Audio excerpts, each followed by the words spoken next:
Welcome everyone in the next lecture on complex integration.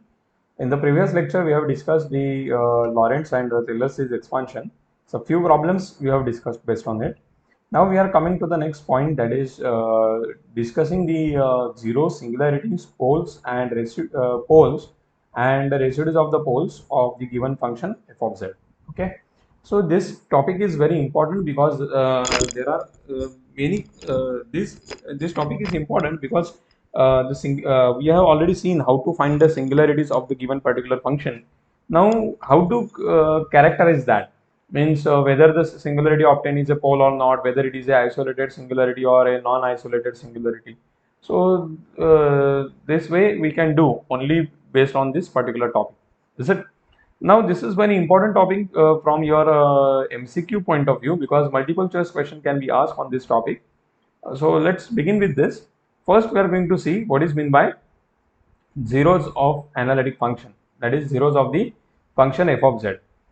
See the definition first, the first point. This is your definition.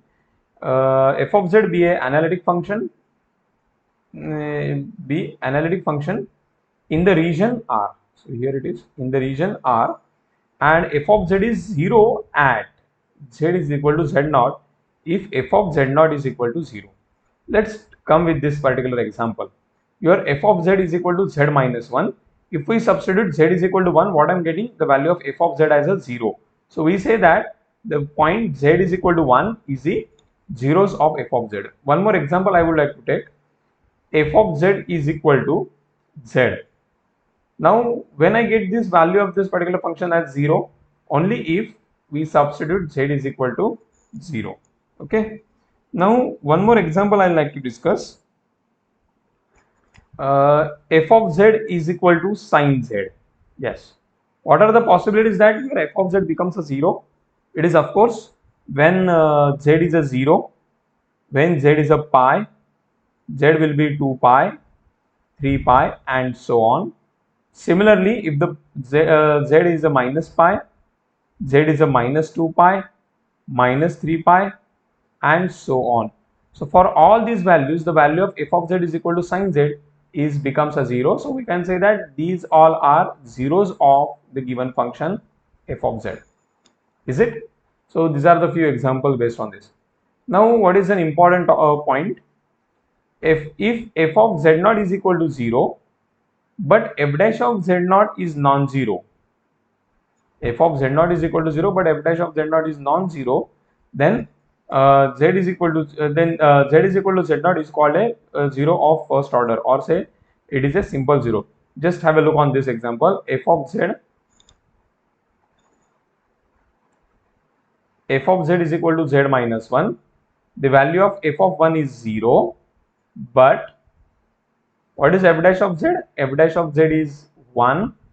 If I take a derivative of this, we get a z is equal to 1, derivative as a 1. Therefore, f dash of 1 is equal to 1 itself, because this is a constant function right now. So this is not equal to 0. So what we say? We say that z is equal to 1 be zeros of order 1. Are you clear with this? Z is equal to 1 be a zeros of order 1. Now next is, if f of z naught is 0 and f dash of z naught, f double dash of z naught and so on up to f raised to n minus 1 of z naught, if all these values are zeros but f raised to n minus 1, that is nth order derivative term, f raised to n of z naught is not equal to 0, then z naught is called as zeros of order n. Okay, I hope this idea is clear. Yes, sure. Now we'll move to the next.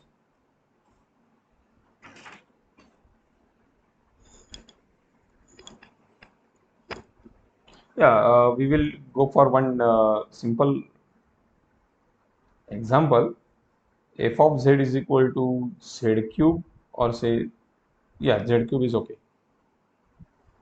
Instead of z cube, we take a z square. Okay. F of z is equal to z square. Now this is a 0 at z is equal to 0. Now what is f dash of z? F dash of z is 2z. What is f double dash of z? It is 2.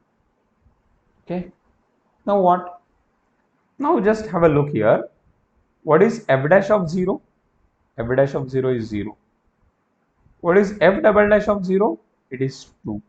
And what is f of 0? F of 0 is 0. So now see, your f of 0 is 0, f dash of 0 is 0, that is f raised to 2 minus 1 of 0 is 0, but f raised to 2 of 0, that is f double dash of 0, is not equal to 0. Now what? So this is a zeros of order 2. So now I hope all these three important parts of the zeros, definition of zeros of a f of z are clear. So let's move to the next.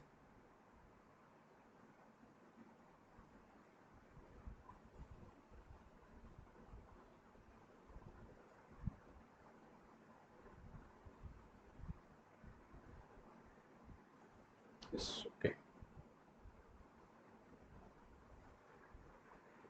Now we'll move to the second definition, that is singular point. The definition is very clear and simple. We have already discussed this definition many times. F of z be analytic at every point in the neighborhood of z0 except at z is equal to z0. Then z0 is called a singular point. For example, suppose this is a neighborhood of the z0. Neighborhood of the z0 is nothing but a circular region or a region of this type, mod of z minus z0 less than delta. Delta will be any such radius, and the points which are coming inside this particular circle is called as a neighborhood of the z0. So your function must be analytic everywhere in this region, but except at this center, that is z0. Then we say that z0 is a singular point. Okay, this part we have already discussed. Now we are going for the different types of the singularities. The first type is isolated singularity. If the singular point z0 of f of z such that there is no other singular point in the neighborhood of z0, then such a singularity is called isolated singularity of the isolated singularity, and z0 is called the isolated singular point. Now just come to this example. F of z is equal to z upon z minus 1 into z minus 2. Now here there are two singular points. One is z is equal to 1 and z is equal to 2. So somewhere here I am having z is equal to 1 and here I am having z is equal to 2.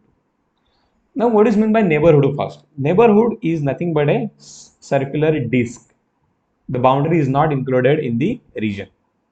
So which are the points which are coming inside the circle is known as a neighborhood of the center of the circle. Okay. Now we have to check whether z is equal to 1 and z is equal to 2 are the isolated singularities. Yes, they are isolated singularities because I can construct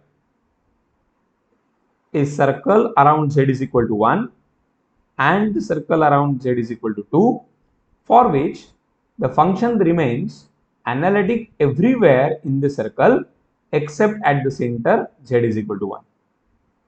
That is, there is no other singular point coming inside the circle. That is, any other singularity point does not, there is no any singular point which coming inside the neighborhood of z is equal to 1. Similarly, for z is equal to 2, we can construct a neighborhood around z is equal to 2 such that there is no singular point inside the neighborhood. So hence, in this problem, z is equal to 1 and 2 are the isolated singularities. I hope this definition is clear to everyone.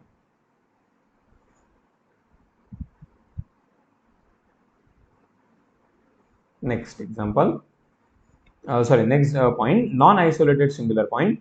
Z0 is called non-isolated singular point if there exists at least one singular point in every neighborhood of Z0. So you construct any neighborhood of the Z0. So what we can observe, there is no, there are many points in the neighborhood of the Z0. Is it? Fine.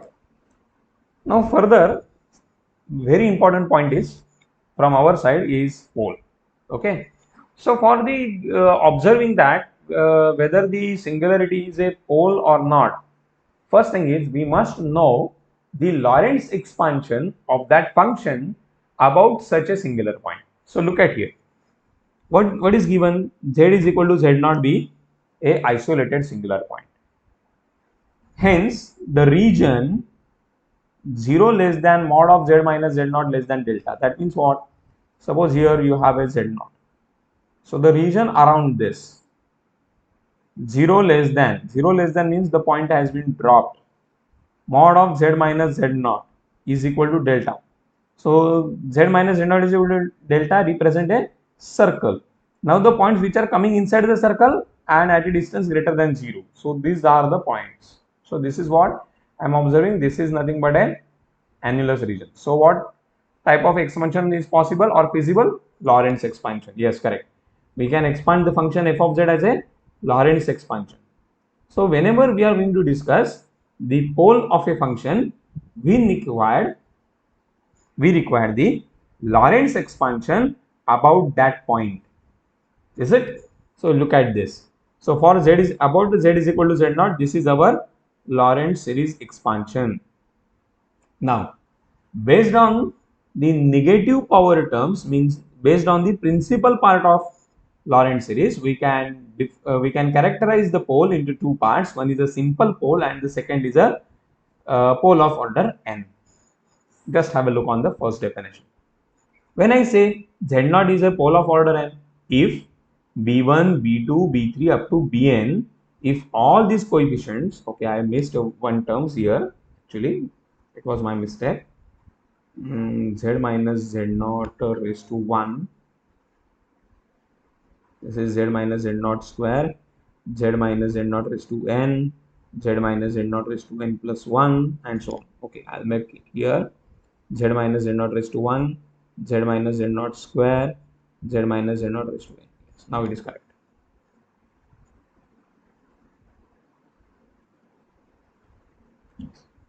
Now come to this. In these infinite terms, if first n terms are non-zeros, that is b1, b2 and so on up to bn are non-zeros, but bn plus 1 onwards, all the terms are zeros, that means bn plus 1 onwards, all the coefficients are zeros, then z is equal to z naught is a pole of order n. Okay. We will discuss the problem based on this, where you can clearly get an idea, the pole of order n and all. The next definition is simple pole. In the simple pole, what happens? Only b1 is non-zero, b2 onwards all the terms are zeros. Then we call the b1 as a pole of order 1 or simple pole. The next very important point is isolated essential singularity. In a Lorentz expansion star, that means you refer the same expansion. If b1, b2 and so on, bn and so on are not zeros, that means all the infinite terms are present, none of them is going to be a zero, then z is equal to z naught is called as a isolated essential singularity. Now next is a non-isolated essential singularity, but before we proceed for non-isolated, just have a look on this first definition, that is limit point of sequence. If a small neighborhood of a point A contains the large number of elements of a sequence, then the point A is called as a limit point of the sequence. Okay, I'll discuss this with this particular example. Look at this. This is the sequence 1 upon n. Okay. Now, what is the limit point of this sequence? The limit point is 0. Now, you construct any neighborhood around the 0. Any neighborhood. It is definitely contains a terms of the sequence 1 upon n. Suppose I am considering this radius of the circle as a 0.001. Is it? I am considering the radius of I am considering a circle of radius 0.001. That means I am considering a circle of this radius. Is it? So what are the points less than this? Of course, 1 upon 10,000, 1 upon 1 lakh. All of these are the terms of 1 upon n. Definitely they are coming here. Okay, some will say, no sir, I will take this as a radius. No doubt.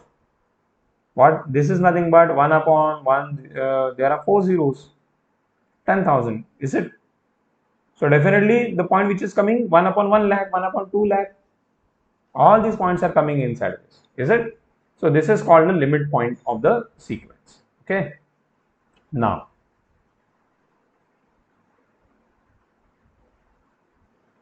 yes. Now just go through with the actual definition of non-isolated essential singularity. Z1, Z2 and so on Zn be sequence of poles of f of z. There are n poles we are observing. Even infinite poles are a sequence of infinite poles of f of z such that z0 is a limit point of these sequence. Then z0 is called non-isolated essential singularity. Z0 is called non-isolated essential singularity. We are going to discuss the problem based on this. Don't worry.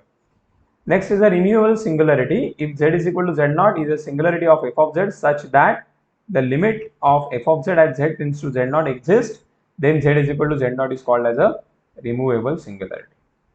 Now, we are going to discuss the problem based on this particular topic. Just keeping your mind that whenever we come across with such examples, we are interested in getting the Lorentz expansion, is it? Then only we are able to discuss whether there is a singularity, whether there is a pole, and what is an order of the pole. Okay, so let's begin with the first simple example. Find the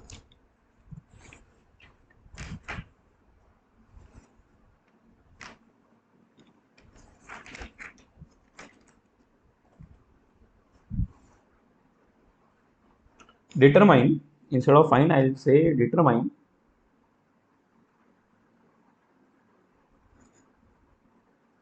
nature of singularity of f of z is equal to z square plus 4 upon e raised to z. This is my first question. Now, if you just look at this problem, this is analytic everywhere because your numerator is z square plus 4, which is analytic everywhere. 1 upon e raised to z is also analytic everywhere. None of them is going to be a 0. Is it? Yeah. Now, means e raised to z is not going to be a 0 at any particular point. So, hence this is what we say, this is analytic everywhere.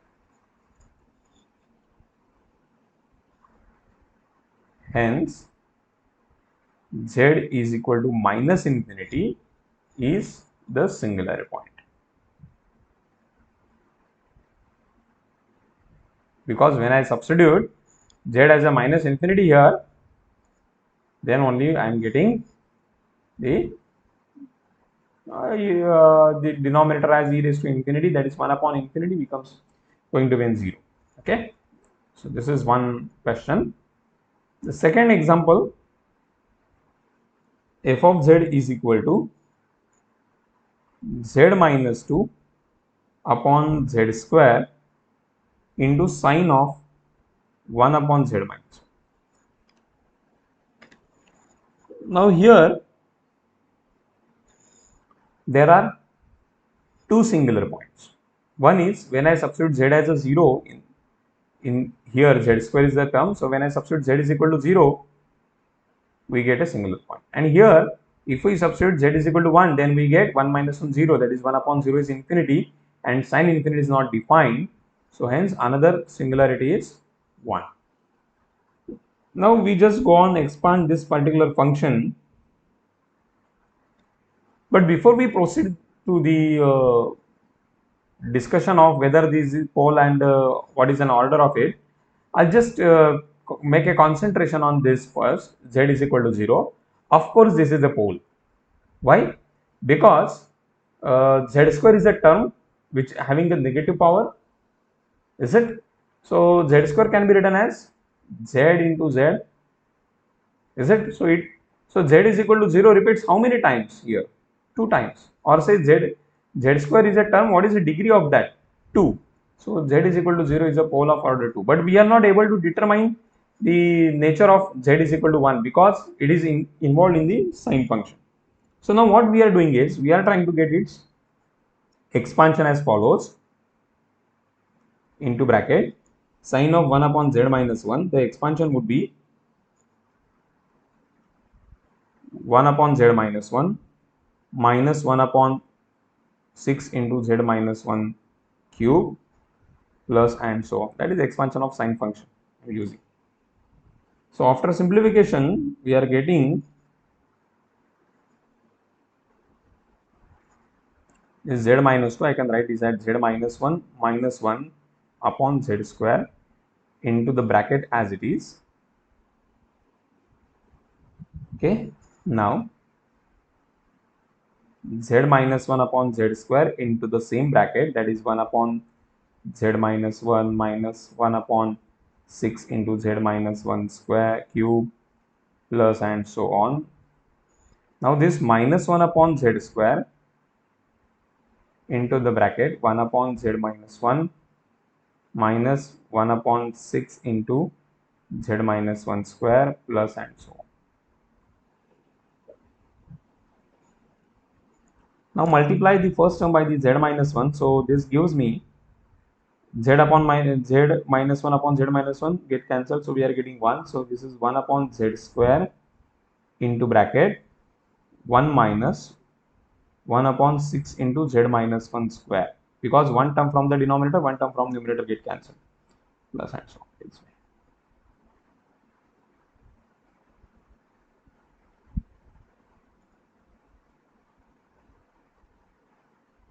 Like here it is q. Now see, I can take 1 upon z square as a common. Fine. Now what happened? See, I am getting the terms 1, then this is a odd power 1, then this is a power 2, then this is power 3, then power 4, then power 6 and so on like them. So we can just collect these terms as follows: 1 minus 1 upon this minus is given to this, so we get 1 upon z minus 1 minus 1 upon 6 into z minus 1 square minus given to this minus minus become plus 1 upon 6 into z minus 1 cube plus and so on. Now what? See the terms just come to this point,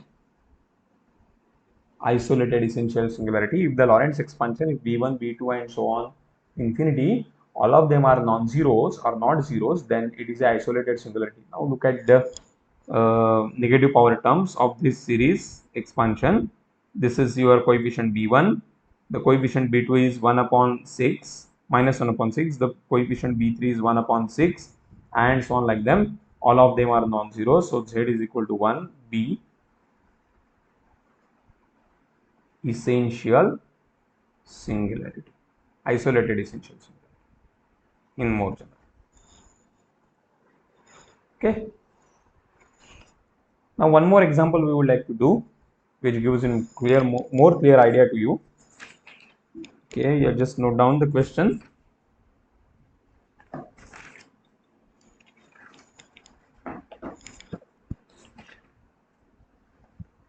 Determine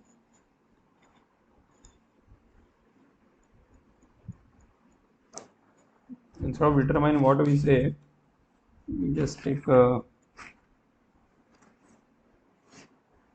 simple question. Expand each f of z is equal to z square into e raised to minus z square about z is equal to 0 and identify the singularity. Okay. Now,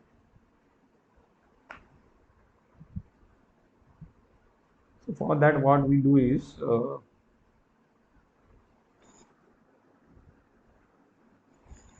I just change the question.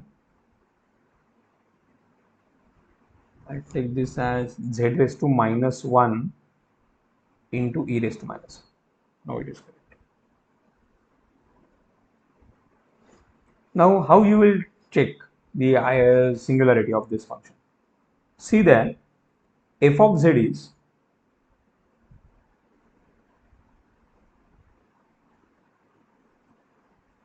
your f of z is z raised to minus 1 into e raised to minus z. So which is nothing but e raised to minus z upon z. Is it? So what is the singular point here?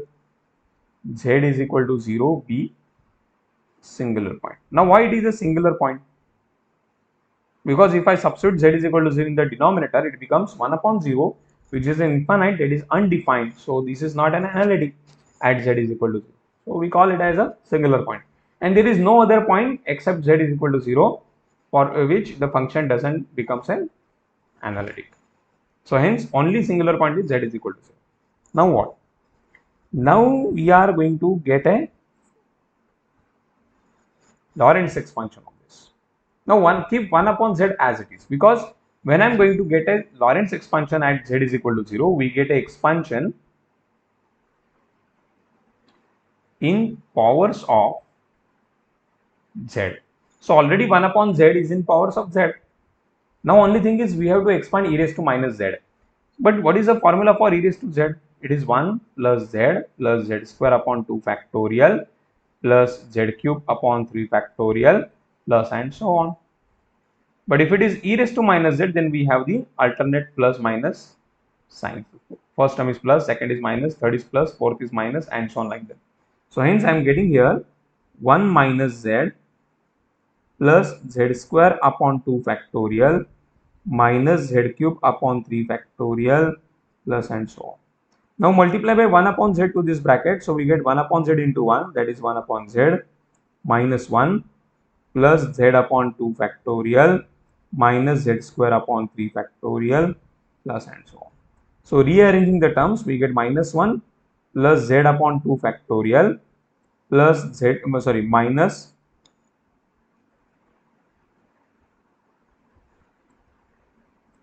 z square upon 3 factorial. One more term we'll add, plus z cube upon 4 factorial minus z raised to 4 upon 5 factorial plus and so on plus 1 upon z. Now just have a look. These terms are with the positive powers.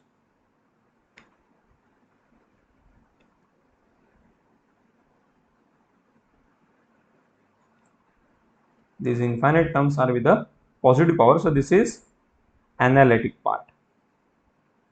To decide the singularity, we are waiting for the principal part.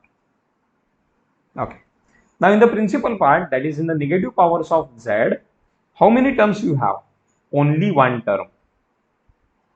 Only one term with negative power. So hence, therefore, z is equal to 0, B, pole of order 1. I hope this is clear. Sure. Now, one more example we would like to do from your previous experience. Means we are going to follow our previous method of getting the Lorentz expansion, and then based on this we are going to evaluate the order of the pole. Is it? So let's begin with that. So the question is, expand f of z is equal to 1 upon z into z minus 1 about z is equal to 1 and discuss the singularity. Either they ask you a question in this way, or f of z is equal to 1 upon z into bracket z minus 1 has singularities 0 and 1, discuss the singularities. Okay, so they have already said what are the singular points of this function. You have to just discuss the nature of the singularities. Okay, So first thing is, I'm just going to discuss the singularity 1, and I'm leaving the singularity 0 as an homework for you. Okay. Now how you will proceed? You first do at for which you are going to discuss the singularity. So I'll write here for z is equal to 1. So keeping in mind z is equal to 1, I'm trying to expand this function as a Lorentz expansion about z is equal to 1. Now see what is the situation I have. Here I am having 0, here I am having 1. Both of them are the singular points. So if I want to discuss the singularity, then I am going to construct a circle which passing through those another singular point, that is 0. Now what? I am going to drop this point 1. I am going to take only these middle points to expand as a Lorentz expansion, because function is analytic in this region only. It is not analytic at this point, and as well as it is not analytic on the boundary of the circle. So this region is 0 less than mod of z minus 1 less than 1. So for z is equal to 1, expand f of z is equal to 1 upon z into bracket z minus 1 over the region, say for the region 0 less than mod of z minus 1 less than 1. Okay. Now how we get the expansions? Yes, any guesses for the expansions? It's a very simple one. This f of z can be arranged like 1 upon the z minus 1 is already in powers of z, so already in powers of z minus 1, so keep as it is. Only we need to adjust z, so we adjust it as z minus 1 plus 1. Okay, so hence this can be written as 1 upon z minus 1 outside, inside of the bracket 1 upon 1 plus z minus 1, which is nothing but 1 upon z minus 1 into 1 plus z minus 1 inverse. Now this expansion is feasible because mod of z minus 1 is less than 1. Is it? So this is 1 upon z minus 1 into bracket 1 plus z minus 1 plus z minus 1 square plus z minus 1 cube plus and so on. So multiply this bracket by 1 upon z minus 1. So what I am getting? 1 upon z minus 1 plus 1 plus z minus 1 square. So not square, it's a z minus 1 raised to 1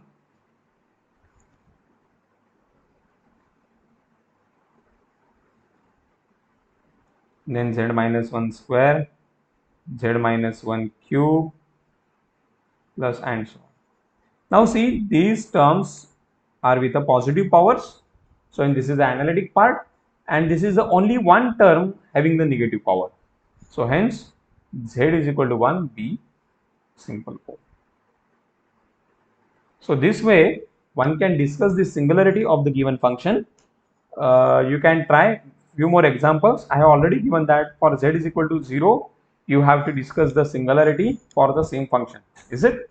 In same line you will get the answer. So we will meet in the next lecture with the next topic, that is residue theory. Okay. Thank you everyone.